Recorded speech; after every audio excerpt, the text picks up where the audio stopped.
నమో భారతీయం వ్యవస్థాపక అధ్యక్షులు పెద్దలు యజ్ఞం భవం దేవీ జనుషాణా ధృతాతి శక్మాన్ నో వాచముషతే శృణోతు ఓం అగ్నేవచ్చామి హవేశ్వస్తు వయం వేయాహోదారామనిషంత పూర్వేరిష్టాస్యామ తనువా సువీరాః మహ్యం యజంతు మమ యాని హవ్యాగోదిః సత్యా మనసో మే అస్తు ప్రత్యంజాయంతు నిగుధః పునస్తే మేషాం చిత్తం ప్రబుధా వినేషదు ధ్యానేతాన్ వసవో రుద్రాదిత్యావరిస్ఫురం మోక్రంచేత్తారమధిరాజమక్రన్నవిదశ్వజిత్యాః విమన్నా యజ్ఞం విహవేనుషస్వాస్య కుర్మో హరివో మేదినంత్వా పునఃస్వాదిత్యాదిత్యాస్వాపునఃపునఃస్వాదిత్యాః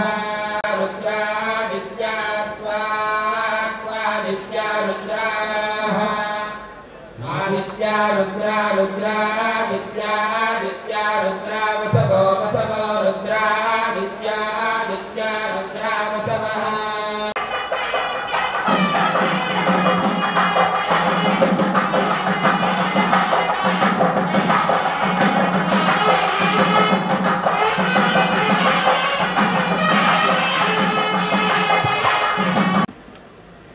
కుమార్ గారు కార్యకర్తతో ఉండేటువంటి వెంకయ్య గారి అనుబంధం ఎంత ఉంటారో చిన్న చిన్న కార్యకర్తని నాకు తెలిసి కానీ కార్యకర్త ఎట్లా ఉండాలి వెంకయ్య నాయుడు అంటే మరి ఏదో మన ఇంటి పెద్దగా ఫీల్ అవుతాం. అలాంటి వెంకయ్య నాయుడు గారి రోజు ఈ కార్యక్రమంలో ఉంటాం. శ్రీమన్నారాయణ గారికి ఇంత అభినందన మాట్లాడతారు. శ్రీమన్నారాయణ గారిని ఎప్పుడు అంటే సరళ స్వభావి అంటే శ్రీమన్నారాయణ గారు ఎప్పుడు గట్టిగా మాట్లాడతాం కానీ లేకపోతే డిమాండింగ్గా మాట్లాడుతూ ఉండేది కాదు. ఆయన 2-3 సార్లు నా దగ్గరికి వచ్చినా ఎప్పుడు సొంత పని కాదు, ఆ గ్రామానికి మా గ్రామంలో ఏ ఇబ్బంది ఉందండి ఏ ఇబ్బంది ఉండేది. అలాగే నాయుడు గారికి కొంచెం నడువు నొప్పి అదే ఇబ్బంది ఉన్నా అంతా ఉన్నాడు వెళ్ళాలి అని ఆ కార్యక్రమం ఇలా అవసరం జరిగింది. నాకు ఇంకా గుర్తు, ఒక 8-9 ఏళ్ళ నాడు నాయుడు గారు లేట్ నైట్ ఫోన్ చేసి చూడు శ్రీమన్నారాయణ బాగాలేదంట అంటే నేను ఇమీడియట్గా హాస్పిటల్కి వెళ్ళా.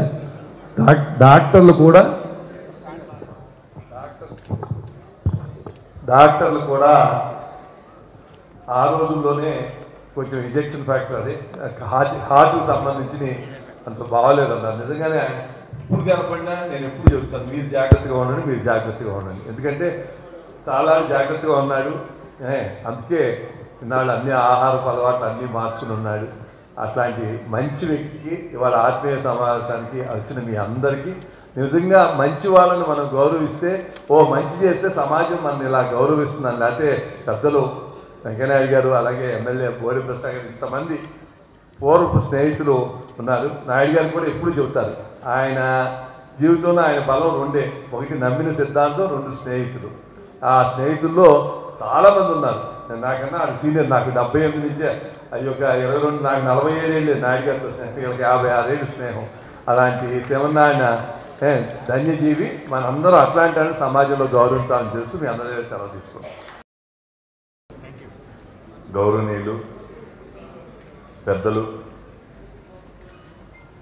వల్లూరు శ్రీమన్నారాయణ గారు, నేను చాలాసార్లు చిన్నతనం నుంచి వింటూ ఉండేవాడిని. బీజేపీ శ్రీమన్నారాయణ గారు అని అందరూ చెప్తూ ఉండేవాళ్ళు. ఆ ఊరు వెళ్ళినప్పుడు ఆయన కలిసి ప్రతిసారి కూడా ఆశీర్వాదం తీసుకొని ఎన్నికల ప్రచారాన్ని కానీ లేకపోతే దేనికన్నా కానీ వెళ్తూ ఉండేవాడిని. మరి ఈ రోజున చాలా సంవత్సరాలు ఒక పార్టీలోనే ఇప్పుడున్న రాజకీయాలు చూస్తూ ఉంటే అధికారం ఉన్నప్పుడు ఒక పార్టీ, అధికారం లేనప్పుడు ఒక పార్టీలో ఎక్కువ మంది నాయకులు అవ్వచ్చు, కార్యకర్తలు అవ్వచ్చు మారుతూ ఉంటారు. కానీ ఒకే పార్టీలో అధికారం లేకపోయినా ఏ పదవి ఆశించకుండా మరి ఇన్ని సంవత్సరాలు ఆ బీజేపీలోనే ఉండి బీజేపీ శ్రీమన్నారాయణ గారుగా మరి ఉన్నారు అని అంటే నిజంగా ఆయన్ని సన్మాన సభలో పాల్గొనడం నా అదృష్టంగా భావిస్తా ఉన్నా. ఇంకొకటి ఏంటంటే మరి పెద్దలు పితృ సమానులు తెలుగు ప్రజలు ఎక్కడున్నా కానీ గుర్తుకు వచ్చే వ్యక్తి మరి వెంకయ్యనాయుడు గారు ఈ సభలో ఉండగా శ్రీమన్నారాయణ గారి సన్మాన సభలో పాల్గొనడం అనేది రెండో ప్రత్యేకత. ఇక కామినేని శ్రీనివాస్ గారు అంటే ఇద్దరం జోక్గా చక్కగా 2 సార్లు ఆయనతోటి ఎమ్మెల్యేగా పనిచేయడం అనేది అదృష్టం. అలాగే వేదిక మీద ఉన్న ఇతర పెద్దలందరికీ నా హృదయపూర్వక నమస్కారాలు తెలియజేస్తూ మరి ఇంతకాలం కూడా ఒకసారి ఆరోగ్యం బాగోపోయినా కానీ మళ్ళీ తిరిగి కోలుకొని ప్రజా జీవితంలో ఉండి గ్రామాభివృద్ధికి కానీ లేకపోతే ఆ చుట్టుపక్కల అభివృద్ధికి ఆయన ఎన్నోసార్లు పెద్దల దృష్టికి తీసుకెళ్ళి ఆయన అందించిన సహకారానికి మనస్ఫూర్తిగా వారిని అభినందిస్తూ సెలవు తీసుకుంటా ఉన్నాను.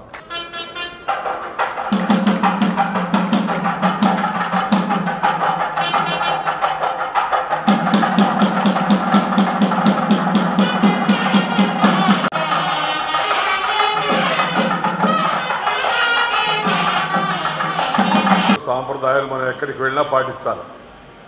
అందువల్ల ఎవరు అలా ఇలా తిరగొద్దమ్మా, కూర్చోడం వెంటనే తక్షణం. ఆలస్యంగా వచ్చేవాళ్ళు అసలు కలవద్దు. కొంతమంది సభలో ఆలస్యంగా వచ్చి ముందుకొచ్చి అటు ఇటు చూస్తుంటారు. అది పద్ధతి కాదు. వచ్చిన వాళ్ళకి మామూలు కూర్చున్నారనుకోండి, మీరు ఆలస్యంగా వచ్చారని కూడా మిగతా వాళ్ళకి తెలవదు. మీరు ముందుకొచ్చి సీటు కోసం తడుకుని ఉంటే అందరూ ఆలస్యంగా వచ్చారనుకుంటారు. చాలా సంతోషం.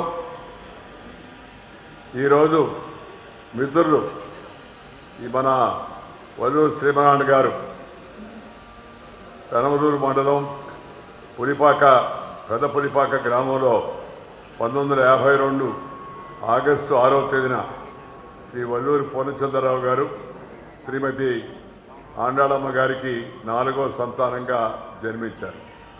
ఇప్పుడు 73 ఏళ్ళు పూర్తి చేసుకొని 74వ ఏట ప్రవేశిస్తున్న సందర్భంగా ఒకసారి ఆత్మీయులు అందరం కలిసి అభినందిస్తే, అంటే 70 సంవత్సరాలు దాటితే మన హిందూ సాంప్రదాయంలో సప్తతి అంటారు.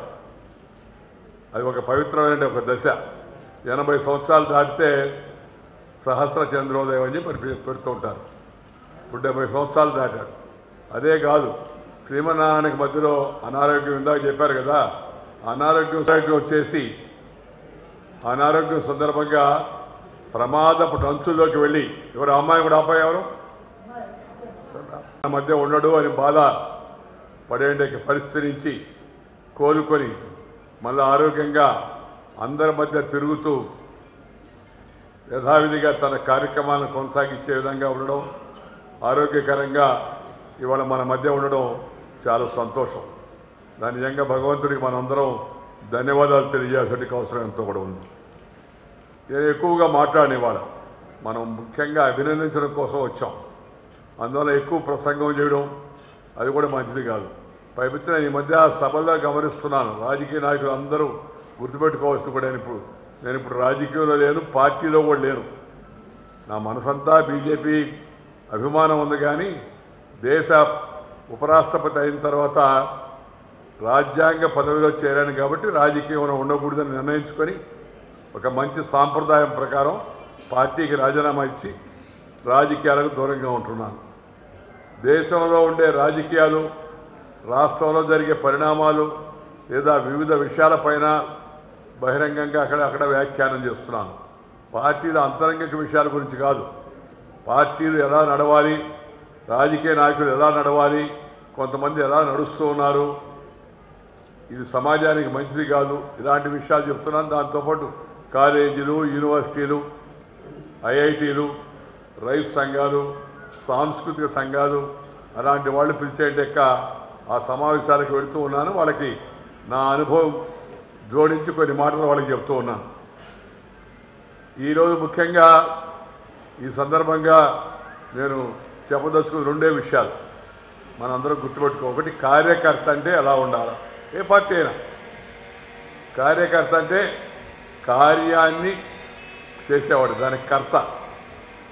అలాంటి వాడు రాజకీయాల్లో ఉన్నప్పుడు ముఖ్యంగా సామాజిక కార్యకర్తలే కాదు, రాజకీయాల్లో ఉండేవాడు ముఖ్యంగా ఇతరులకు ఆదర్శంగా ఉండాలి, క్రమశిక్షణతో ఉండాలి, నమ్మిన ధ్యేయం కోసం పనిచేయాలి, తాను నమ్మిన సిద్ధాంతం కోసం అని చెప్పని తన జీవితాన్ని అర్పించే విధంగా పనిచేస్తూ ఉండాలా. పార్టీ ఏమి చెప్పినా, చిన్న పనైనా పెద్ద పనైనా దాన్ని తప్పనిసరిగా తూచా తప్పకుండా ఆచరిస్తుండాలి. నేను రాజకీయంలో చేరినప్పుడు నా వయసు చాలా తక్కువ. వాజ్పేయి గారు నెల్లూరు వస్తున్నారంటే మైకులో, ఈరోజు సాయంత్రం వాజ్పేయి గారు నెల్లూరు టౌన్ హాల్లో లేకపోతే కోపట్టు మైదానంలో బహిరంగ సభ ఉంది, అక్కడికి వస్తారు, మీరు అందరు రాయండి అని మైకులో అనౌన్స్మెంట్ చేసేవాడిని నేను జట్కా బండిలో. అప్పుడు ఆటో నడిపే శక్తి కూడా పార్టీకి లేదు. జట్కా బండిలో తిరిగి వాజ్పేయి గారు, అద్వానీ గారు, సుందర్ సింగ్ భండారీ గారు, నానాజీ దేశ్ముఖ్ గారు ఇలాంటి మహనీయులు వస్తుంటే వాళ్ళ గురించి మైకులు అనౌన్స్మెంట్ చేసేవాడిని నేను. కాలేజీలో యూనియన్ ప్రెసిడెంట్గా ఉన్నా, రాత్రి పూట ఖాళీ దొరికితే గోడల మీద పార్టీ గురించి రాసేవాడిని. నా అక్షరాలు ఒక్కోసారి నాకే అర్థమయ్యాయి, అలా ఉండే మొదట్లో అక్షరాలు. మాటలు పొందిగ్గా ఉన్నా అక్షరాలు అంత అందంగా ఉండేవి కాదు. తర్వాత క్రమేపీ ఆ గుర్తు వేయాలంటే కూడా అప్పుడు దీపం గుర్తు నాకు బాగా గుర్తు. ఆ గుర్తు వేయాలంటే సరిగ్గా కుదిరేది కాదు. నాకు ఎవడో చెప్పాడు, ఆ ముసలోళ్ళు దగ్గినప్పుడు కింద పెడతారు ఒక చిన్న దాన్ని ఏమంటారు, ఒక మన వెదురు వాటితో తయారు చేసి దాన్ని పెట్టేవాళ్ళు పక్కన. అలా ఉందా బొమ్మ, అది దీపంలాగా లేదనేవాళ్ళు మొదట్లో.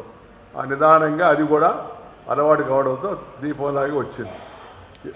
ఇలా ప్రతి స్థాయిలో కూడా చిన్నప్పటి నుంచి లా చదువుకొని పార్టీ వైపు ఆకర్షితులై, జనసంఘ వైపు ఆకర్షితులై, ఆ తర్వాత జనతా పార్టీ కార్యకర్త అయి శ్రీమన్నారాయణ జీవితాంతం నమ్మిన సిద్ధాంతం కోసం అదేవిధంగా కొనసాగుతూ ఉన్నాడు. ఏ పదవిని ఆకాంక్షించకుండా ఉండేవాళ్ళు ఎవరికి గుర్తుల్లో పదవి కోసం పోటీ పడకుండా, లేదా పదవి రాలేదని విచారపడకుండా, ఎన్నికల్లో పోటీ చేయకుండా అదే పార్టీలో నమ్మకంగా రాజకీయంగా ఎదగవేయడంలో ఇది చాలా చిన్న విషయం కాదు. రాజకీయ కార్యకర్తలందరికీ ఆదర్శప్రాయంగా శ్రీమన్నారాయణ జీవితాన్ని తీసుకోవాలని చెప్పి నేను సందర్భంగా కోరుకుంటున్నాను. రాజకీయాల్లో విలువలు తగ్గిపోయాయి, సాంప్రదాయాలు తగ్గిపోయాయి, స్థాయి మర్చిపోయి రాజకీయ నాయకులు మాట్లాడుతున్నారు.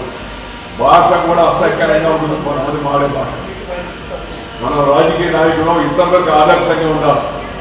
మాట్లాడేటప్పుడు, నడిచేటప్పుడు, చూసేటప్పుడు, చేసేటప్పుడు ఎప్పుడైనా సరే ఒక పద్ధతి, ఎందుకంటే మనం చూసి ఇతరులు నేర్చుకోవాలి, ఆదర్శప్రాయంగా ఉండాలి. అందువల్ల మన ప్రవర్తన చూసి మన పార్టీ గురించి ప్రజల అభిప్రాయం మంచి అభిప్రాయం, మంచివాళ్ళైనా వీరు పద్ధతిగా ఉన్నారు, వీరు జీవితాంతం దానికోసం కట్టుబడుతున్నాడు, ఈయన పరాణ పార్టీ. పాత రోజులు అలాగే ఉండేది. ఈయన కాంగ్రెస్ అంటే కొంతమంది కాంగ్రెసే.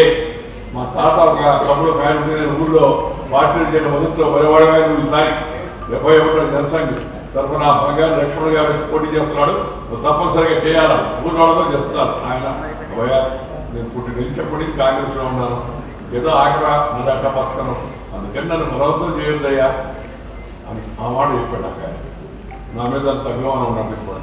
అలాగే కొంతమంది స్వతంత్ర పార్టీ అంటే జీవితం అంతా స్వతంత్ర పార్టీ. ఆ పంచి కూడా కింద బ్లూ రంగుతో కట్టుకునేవాడు స్వతంత్ర పార్టీ. ఆచార్య రంగా గారు, రాజగోపాలాచారి గారు పెద్ద ఆయన, ఆ తర్వాత రంగా గారు, తర్వాత గౌతు లక్షణ గారు, మన జిల్లా వాస్తవ్యుడు బ్రహ్మాండమైన ఉపన్యాసం ఇచ్చేటి శంకర్ సత్యనారాయణ గారు, వీరాచారి గారు, వీళ్ళందరూ ఆ పార్టీ అంటే ఆ పార్టీలోనే ఉండేవాడు. వెంకటేశ్వర రెడ్డి ఒక ఆయన ఉండేవాడు విజయవాడ, స్వతంత్ర పార్టీ. నాకు ఆ రోజుల్లో గుర్తు, లచ్చన గారి సీకుడు ఆయన. వీళ్ళందరూ ఎప్పుడు వీళ్ళు భార్య అడగాల్సిన అవసరం లేదు. ఇప్పుడు ఎలా ఉంది రాజకీయ పరిస్థితి అంటే మనం ఎప్పుడు ఎవరు ఏ పార్టీలో ఉంటారో అర్థం కావడం లేదు. నేను మనం నవ్వుతూ చెప్పాను, ఈ ఆర్టీసీ బస్ స్టాండ్లో బస్సుల రాకపోకలు, ఏ బస్సు ఎన్ని గంటలకు వస్తుంది అని బోర్డు వేసుకుంటారు. అలాగే రాజకీయ నాయకుల రాకపోకలు అని ప్రతి ఊళ్ళో ఒక బోర్డు పెట్టండి అయ్యా. ప్రస్తుతం తాజాగా పలానా ఆయన ఈ టైంలో ఈ గంటలో ఈ పార్టీలో ఉన్నాడు, ఇది లేట్ ఉన్నాయి ఒక వార్త. నేను నవ్వుతూనే ఎందుకు చురకట్టించారంటే కొంత తెలిసి రావాలి. అంతటి విలువలేని పనులు చేస్తున్నారు కొంతమంది. ఇప్పుడు సిద్ధాంతం నచ్చకపోతే ఆ పార్టీ నాయకుడు నియంత అయిపోతే అప్పుడు ఎప్పుడో జీవితంలో పార్టీ మారాడు ఆయనంటే దానికి సరైన కారణం ఉంది. ఇప్పుడు అలాగానే చిన్నపిల్లలు చెప్తూ ఉంటాను, చిన్నపిల్లలు డైపర్లు మారుస్తూ ఉంటారు మామూలుగా. ఎందుకు మారుస్తుంటే మీకు తెలుసు. అట్లా మా రాజకీయ నాయకులు కూడా పార్టీని మారుతుంటారు. ఈ పద్ధతి మంచిది కాదు, ప్రజాస్వామ్యానికి మంచిది కాదు, రాజకీయానికి కూడా మంచిది కాదు, గౌరవం కూడా తగ్గిపోతుంది. ఒకటి భాష, రెండు నమ్మిన పార్టీలో ఉండడం, పార్టీ మారకుండా ఉండడం, మూడు సేవా మార్గంలో ప్రజలకు అందుబాటులో ఉండి ప్రజలకు ఏం చేయగలిగితే మనం చేయగలిగింది. అందరూ అన్ని చేయలేరు కదా. అందరు దేశానికి రాష్ట్రపతులు, ఉపరాష్ట్రపతులు, ప్రధానమంత్రులు, ముఖ్యమంత్రులు కాలేరు కదా. ఎవరికి వచ్చిన అవకాశాన్ని వాడు ఒక ఆదర్శమైన కార్యకర్తగా తను చేయవలసిన పని చేయాలి. అవన్నీ నేను గ్రామీణ అభివృద్ధి మంత్రిగా ఉన్నప్పుడు పెద్ద సమావేశం పెట్టాను. ఈ సమాజ సేవ చేసే వాళ్ళందరినీ పిలిచి అన్నా హజారే గారిని కూడా పిలిచి వాళ్ళందరినీ సన్మానిస్తూ ఒక 4-5 మాడబాను. కొందరు పెద్దవాళ్ళు పాడారు, ఆయన మామూలు కార్యకర్త అంటే ఆయన కూడా పాడబాను. ఆయన అడిగాను, నువ్వు ఏం చేస్తావయ్యా?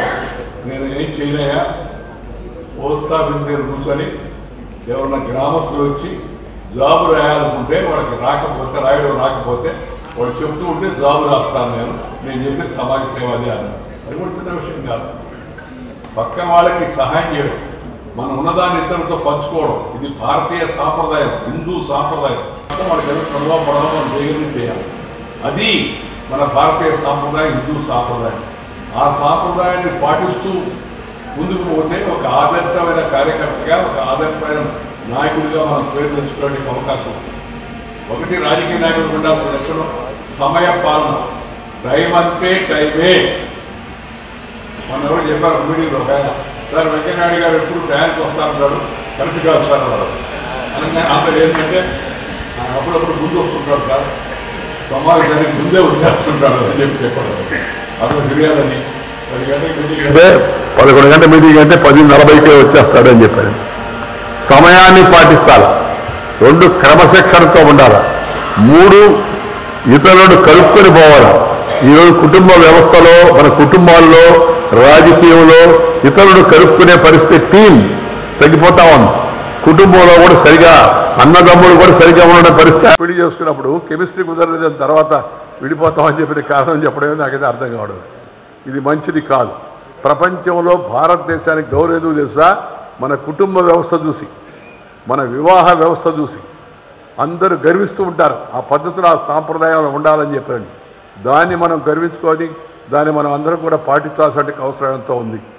రాజకీయ కార్యకర్తకి ఇందాక నేను చెప్పినట్టుగా 10 మందికి ఉపయోగపడే కార్యక్రమాలు చేసేంటే స్వభావం ఉండాలా. ఆ విధంగా తన జీవితాన్ని మలుచుకోవాలా. ఇష్టపడిన పని కష్టపడి చేస్తే నష్టపడేది లేదు. ఇష్టపడిన పనిని కష్టపడి చేస్తే నష్టపడేది లేదు. ఈ విషయాన్ని మనం గుర్తుపెట్టుకోవాలా. దానికి ఉదాహరణ శ్రీమన్నారాయణ గారి యొక్క జీవితం అని చెప్పిన సందర్భంగా మీకు మనం చేస్తున్నా. ఇంకొక మాట ఏంటంటే, మన పెద్దలు చెప్పారు, దర్శనే స్పర్శనే వాపి భాషణే భావనే తదా యత్ర ద్రవత్యత రజ్ఞం సా స్నేహ ఇతి కథ్యతే అని. ఎవరినైనా చూసినప్పుడు కానీ, తాకినప్పుడు, స్పృశించినప్పుడు కానీ, మాట్లాడినప్పుడు కానీ, పలకరించినప్పుడు కానీ, మన మనసులో భావించినప్పుడు కానీ ఆహ్లాదంతో, ఆనందంతో, ఆత్మీయతతో ఆర్ద్రత ద్రవిస్తుందో మనసులో. అలానే శ్రీమన్నారాయణ కనపడుతున్నాడు, శ్రీమన్నారాయణ గారు వస్తారనగానే మనసులో చెప్పరా అని ఆనందం వస్తుంది. శ్రీమన్నారాయణే కాదు, అలా మంచి స్నేహితులు చాలామంది ఉన్నారు. ఉన్నప్పుడు వాళ్ళ పేర్లు అనుకుంటే, వాళ్ళ విషయం ఎవరైనా చెప్తే మనసులో ఒక రకమైన ఆర్ద్రత, ఆహ్లాదం, సంతోషం కలుగుతుంది. ఆత్మీయతతో ద్రవిస్తుందో దాన్ని స్నేహం అంటారు. మళ్ళీ ఒక మాట చెప్తాను మీకు, మళ్ళీ గుర్తుగా ఉండాలి అందరికీ. ఎవరినైనా చూసినప్పుడు కానీ, తాకినప్పుడు కానీ, మాట్లాడినప్పుడు కానీ, మనసులో వాళ్ళ గురించి ఆలోచించినప్పుడు కానీ ఆహ్లాదంతో, ఆనందంతో, ఆత్మీయతతో, ఆర్ద్రతతో మనసు ద్రవిస్తుందో దాన్నే స్నేహం అంటారు. స్నేహం ఒక్కరోజుకి పరిమితమైంది కాదు. ఈ మధ్య కొత్తగా చూస్తున్నాం మనం, ఏమని పేరెంట్స్ డే అని. పేరెంట్స్ డే అంటే మిగతాప్పుడు ఆ రోజేనా పేరెంట్సా, అమ్మ నాన్నలకే. కొంతమంది మ్యారేజ్ డే, అది మ్యారేజ్ అంటే సరే ఆ రోజు గుర్తుపెట్టుకోవడానికి అనుకోవచ్చు అని. కొంతమంది చెప్తారు 50 ఏళ్ళు కలిసి ఉన్నారండి. జీవితం అంతా కలిసి ఉండాలయ్యా. 50 ఏళ్ళు కలిసి ఉంటే గొప్పతనం ఏముంది? జీవితం అంతా కలిసి ఉండాలి అక్కడ. రెప్ప మామూలు జనానికి అర్థం కావాలని నేను ఆ మాట చెప్తున్నాను. కన్నురెప్ప చూడండి ఎట్టుంటుందో, కంటిని కాపాడుతూ ఉంటుంది. రెప్ప వారకుండా, రెప్ప వాల్చకుండా కంటిని కాపాడుతూ ఉంటుంది. స్నేహం కూడా ఈ కనురెప్ప వలె మనకు అండగా నిలబడే యొక్క మహోన్నత ధర్మబంధాన్నే స్నేహం అంటారు. శ్రీమన్నారాయణ స్నేహానికి పెట్టింది పేరు.